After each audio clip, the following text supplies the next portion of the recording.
حسنین کریمین رضی اللہ تعالیٰ عنہما کا بچپن کا زمانہ ہے۔ دونوں شہزادے آپس میں کشتی لڑ رہے ہیں۔ لڑانے والے آقا کریم صلی اللہ تعالیٰ علیہ وسلم ہیں۔ دونوں شہزادے آپس میں کشتی لڑ رہے ہیں۔ آقا کریم صلی اللہ علیہ وسلم ارشاد فرماتے ہیں، حسن حسین کو ایسے داؤں پیچ لگاؤ، حسن حسین کو زمین پہ ایسے گراؤ، حسن حسین کو زمین پہ ایسے پٹکو، حسن حسین کو ایسے داؤں پیچ لگاؤ۔ پیغمبر کی بیٹی خاتون جنت رضی اللہ تعالی عنہا یہ منظر اپنی نظروں سے دیکھ رہی ہیں۔ آقا کریم صلی اللہ علیہ وسلم کے پاس پہنچیں۔ پہنچنے کے بعد کہتی ہیں، یا رسول اللہ، اے میرے بابا جان، آپ بڑے نواسے حسن کو داؤں پیچ بتا رہے ہیں، چھوٹے نواسے حسین کو کیوں نہیں بتا رہے ہیں؟ آقا کریم صلی اللہ علیہ وسلم نے ارشاد فرمایا، اے میری بیٹی فاطمہ سنو، حسن کی طرف سے داؤں پیچ میں بتا رہا ہوں، حسین کی طرف سے جبریل امین بتا رہے ہیں۔ سبحان اللہ، کیا شان ہے حسنین کریمین کی۔ آقا کریم صلی اللہ علیہ وسلم ارشاد فرماتے ہیں، ان الحسن والحسین سیدہ شباب اہل الجنہ، بے شک حسن اور حسین دونوں جنتی جوانوں کے سردار ہیں۔ آقا حسین کی عمر شریف 6 سال کی ہے، ایک 12 سال کا دیوانہ ہے۔ آقا حسین رضی اللہ تعالی عنہ مدینہ شریف کی جس گلی سے نکلتے ہیں جہاں پر آپ کے قدم پاک کا نشان پڑتا ہے، وہ 12 سال کا دیوانہ اس جگہ کی مٹی کو لیتا ہے، اپنی آنکھوں میں لگاتا ہے، اپنے سر میں ڈالتا ہے۔ پورے مدینہ شریف میں خبر پہنچ جاتی ہے کہ آقا حسین کا قدم پاک جہاں پر پڑتا ہے، ایک 12 سال کا دیوانہ ہے۔ وہ 12 سال کا دیوانہ اس جگہ کی مٹی کو اٹھاتا ہے، اپنی آنکھوں میں سرمے کی جگہ لگاتا ہے، اپنے سر میں ڈالتا ہے، اپنے جسم سے مس کر لیتا ہے۔ آقا کریم صلی اللہ علیہ وسلم تشریف فرما ہے، صحابہ کی انجمن لگی ہوئی ہے۔ ایک صحابی رسول کھڑے ہوتے ہیں، عرض کرتے ہیں، یا رسول اللہ، آپ کے نواسے حسین کی عمر شریف 6 سال کی ہے، ایک 12 سال کا دیوانہ ہے۔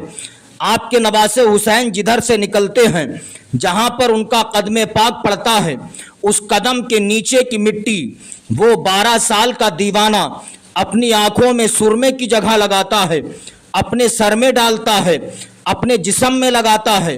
یا رسول اللہ، اس 12 سال کے دیوانے کی میں آپ کی بارگاہ میں شکایت لے کے حاضر ہوا ہوں۔ آقا کریم صلی اللہ علیہ وسلم نے ارشاد فرمایا، جاؤ اسے میری بارگاہ میں بلا کے لاؤ۔ وہ صحابی رسول وہاں سے اٹھنے کے بعد اسی 12 سال کے دیوانے کے گھر جاتے ہیں، جو دیوانہ جہاں پر امام حسین کے قدم پاک پڑتے ہیں، اس جگہ کی مٹی کو آنکھوں میں لگاتا ہے، سر میں ڈالتا ہے، اپنے جسم پاک پر مس کر لیتا ہے۔ اسی دیوانے کے گھر وہ صحابی رسول پہنچنے کے بعد کہتے ہیں، اے دیوانے سن، آقا کریم صلی اللہ علیہ وسلم کی بارگاہ میں تیری شکایت کی گئی ہے، آقا کریم صلی اللہ علیہ وسلم نے تجھے بلایا ہے۔ 12 سال کا دیوانہ جب سنتا ہے، آقا مدینہ نے بلایا ہے، دونوں عالم کے مالک و مختار نے بلایا ہے۔ وہ 12 سال کا دیوانہ کھانا کھا رہا تھا، کھانا چھوڑ دیتا ہے، فوراً اٹھ کے گھر سے باہر نکلتا ہے، دوڑنے لگتا ہے۔ وہ صحابی کہتے ہیں، اے 12 سال کے دیوانے، تو مجرم ہے، تیری شکایت سرکار کی بارگاہ میں کی گئی ہے، پھر بھی تو دوڑتا ہوا جا رہا ہے۔ وہ 12 سال کا دیوانہ کہتا ہے، اے صحابی رسول سنو، میں اس لیے دوڑ کے جا رہا ہوں، بلایا مجھے کس نے ہے، میں کس کی بارگاہ میں جا رہا ہوں؟ اس کی بارگاہ میں جا رہا ہوں جس کی بارگاہ میں جبریل امین بھی حاضری دینے کا شرف حاصل کیا کرتے ہیں۔ اب وہ 12 سال کا دیوانہ دوڑتا ہوا سرکار کی بارگاہ میں پہنچنے کے بعد میرے سرکار صلی اللہ علیہ وسلم نے ارشاد فرمایا، تمہارا نام کیا ہے؟ وہ 12 سال کا دیوانہ کہتا ہے، آقا میرا نام حبیب ابن مظاہر ہے۔ آقا کریم صلی اللہ علیہ وسلم نے ارشاد فرمایا، تمہاری شکایت ملی ہے؟ کہا، یا رسول اللہ کون سی؟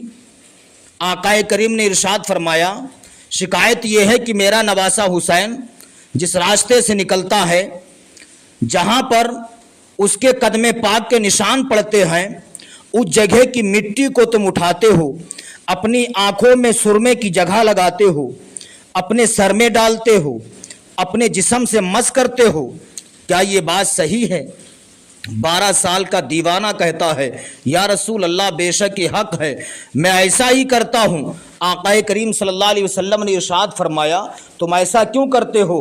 وہ 12 سال کا دیوانہ کہتا ہے یا رسول اللہ سارے مدینے کے لوگ آپ کے نواسے حسین سے محبت کرتے ہیں، لیکن مجھے آپ کے نواسے حسین سے عشق ہو گیا ہے۔ یا رسول اللہ سارے مدینے کے لوگ آپ کے نواسے حسین سے محبت کرتے ہیں، میں آپ کے نواسے حسین سے عشق کرتا ہوں۔ اتنا کہنا تھا، آقا کریم بیٹھے ہوئے تھے، کھڑے ہو جاتے ہیں، یوں اپنے دونوں ہاتھوں کو پھیلاتے ہیں، ارشاد فرماتے حبیب ابن مظاہر میرے قریب آ جاؤ۔ حبیب ابن مظاہر قریب جاتے ہیں، آقا کریم صلی اللہ علیہ وسلم نے حبیب ابن مظاہر کو اپنے سینے سے لگایا۔ 12 سال کا دیوانہ سینے سے لگ جاتا ہے۔ آقا کریم صلی اللہ علیہ وسلم نے حبیب ابن مظاہر کا ہاتھ پکڑا، آقا حسین کا ہاتھ پکڑا، دونوں کے ہاتھ ایک دوسرے میں دیے، دینے کے بعد کہتے ہیں اے پروردگار عالم، اے مالک و مولا، میں نے ان دونوں شہزادوں کے، میں نے ان دونوں کے ہاتھوں کو ملا دیا ہے، مولا آخری دم تک تو ان دونوں کو جدا نہ ہونے دینا۔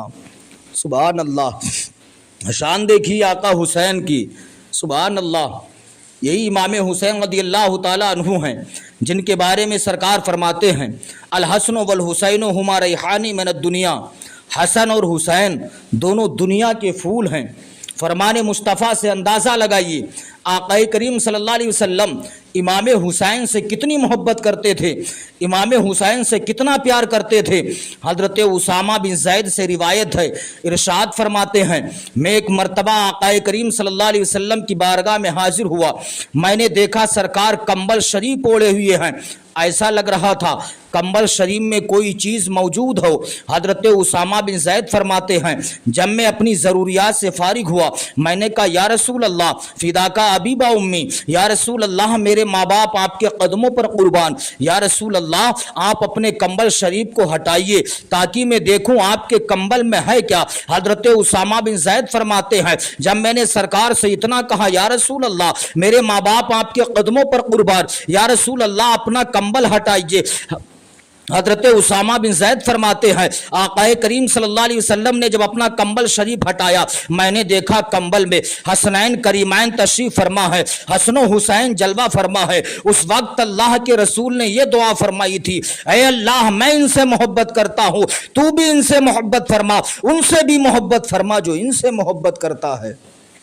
سبحان اللہ، کیا شان ہے آقا حسین کی۔ بچپن کا زمانہ ہے، آقا کریم صلی اللہ علیہ وسلم مسجد نبی شریف میں نماز پڑھا رہے ہیں، آقا حسین کا بچپن کا زمانہ ہے۔ بچپن میں اتنے ذہین تھے جب نانا مصطفیٰ سجدے میں گئے، امام حسین حجرے سے نکلے، نانا جان کی پشت مبارک پر جا کر کے بیٹھ گئے، نانا جان کی پشت مبارک پر سوار ہو گئے۔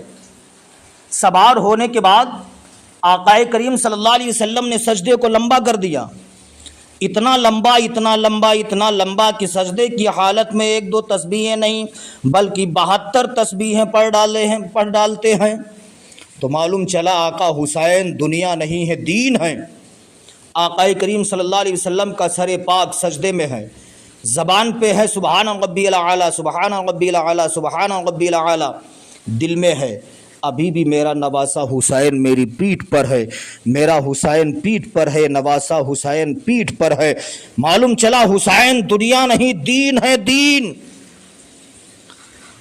امام حسین رضی اللہ تعالیٰ عنہ نانا جان کی پشت مبارک سے نیچے اترے، اترنے کے بعد سرکار نماز سے فارغ ہوئے، صحابہ شش و پنج میں ڈوبے ہوئے ہیں، کیا اب سجدوں کو لمبا کیا جائے گا، کیا اب سجدوں کو طول دیا جائے گا؟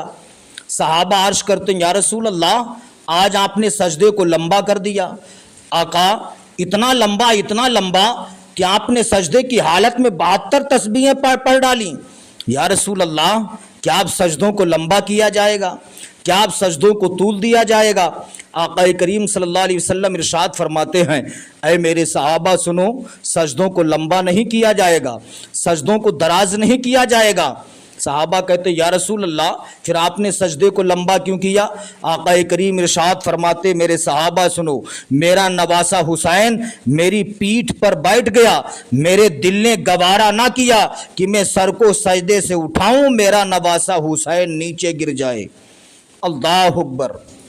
امام حسین اپنے نانا جان کی پشت مبارک سے اترنے کے بعد گھر پہ گئے، جانے کے بعد اپنی ماں فاطمۃ الزہرا کی بارگاہ میں کھڑے ہیں، عرض کرتے ماں آج نانا جان نماز پڑھا رہے تھے، سجدے کی حالت میں ان کی پشت مبارک پر بیٹھ گیا، امی جان نانا جان نے سجدے کو لمبا کر دیا، اتنا لمبا کر دیا کہ سجدے کی حالت میں 72 تسبیحیں پڑھ ڈالیں۔ پیغمبر کی بیٹی خاتون جنت نے پوچھا بیٹا حسین کیا تم نے نماز کا خیال نہیں کیا تھا؟ آقا حسین فرماتے ماں ہاں میں نے نماز کا خیال کیا تھا، میں جانتا تھا نانا جان سجدے کی حالت میں ہیں۔ آپ کی ماں نے فرمایا بیٹا حسین پھر تم نے ایسی غلطی کیوں کی؟ آقا حسین فرماتے ماں اس میں ایک راز ہے۔ آپ کی ماں نے پوچھا بیٹا حسین راز کیا ہے؟ آقا حسین فرماتے ماں راز یہ ہے آج مسجد نبی شریف میں نانا جان نے میری خاطر سجدے کو لمبا کر دیا، سجدے کی حالت میں 72 تسبیحیں پڑھ ڈالی۔ اے میری ماں فاطمۃ الزہرا سنو، کل میدان کربلا میں نانا جان کے دین کی خاطر ہم 72 جانیں قربان کر دیں گے۔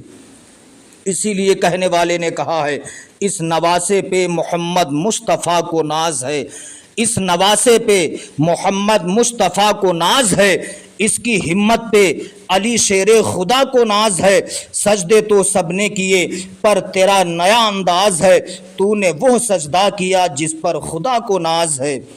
حضرات ایک مرتبہ آقا کریم صلی اللہ علیہ وسلم کھجور کے درخت کے نیچے کھڑے ہیں، دوسرے درخت کے نیچے آقا حسین کھڑے ہیں، آقا کریم صلی اللہ علیہ وسلم کی آنکھوں سے آنسو نکل رہے ہیں، سرکار کی آنکھیں اشکوار ہیں۔ آقا حسین قریب آئے، آنے کے بعد کہتے نانا آپ رو کیوں رہے ہیں؟ نانا آپ کی آنکھوں سے آنسو کیوں نکل رہے ہیں؟ آپ کی آنکھیں اشکوار کیوں ہیں؟ آقا حسین نے پوچھا، آقا کریم صلی اللہ علیہ وسلم نے اپنا کرتا شریف ہٹایا، حضرت امام حسین نے دیکھا آقا کریم صلی اللہ علیہ وسلم کے شکم اطہر پر پتھر بندھے ہوئے ہیں۔ اللہ اکبر۔ آقا کریم صلی اللہ علیہ وسلم کے شکم اطہر پر پتھر بندھے ہوئے ہیں، اتنا دیکھا آقا حسین کی آنکھیں اشکوار ہو گئیں۔ آقا حسین فرماتے نانا آپ کے شکم اطہر پر پتھر؟ سرکار فرماتے ہاں اے میرے نواسے حسین میں رو اس لیے رہا ہوں کہ میں نے اپنے شکم پر پتھر باندھ کے امت بنائی ہے، میں نے اپنے پیٹ پر پتھر باندھ کے امت بنائی ہے۔ آقا حسین فرماتے نانا پریشان نہ ہو، اگر آپ نے اپنے شکم پر پتھر باندھ کے امت بنائی ہے تو یہ آپ کا نواسہ حسین اپنا گلا کٹا کر کے اپنا خاندان قربان کر کے نانا جان آپ کا دین بھی بچا لے گا۔ سبحان اللہ۔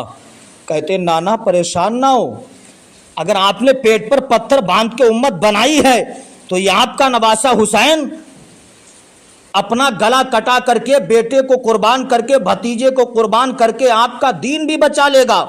اسی لیے کہنے والے نے کہا شاہ است حسین بادشاہ است حسین دی است حسین دی پناہ است حسین، سرداد ناداد دست در دست یزید، سرداد ناداد دست در دست یزید، حقا کی بنائے لا الہ ہست حسین، قتل حسین اصل میں مرگ یزید ہے، قتل حسین اصل میں مرگ یزید ہے، اسلام زندہ ہوتا ہے ہر کربلا کے بعد۔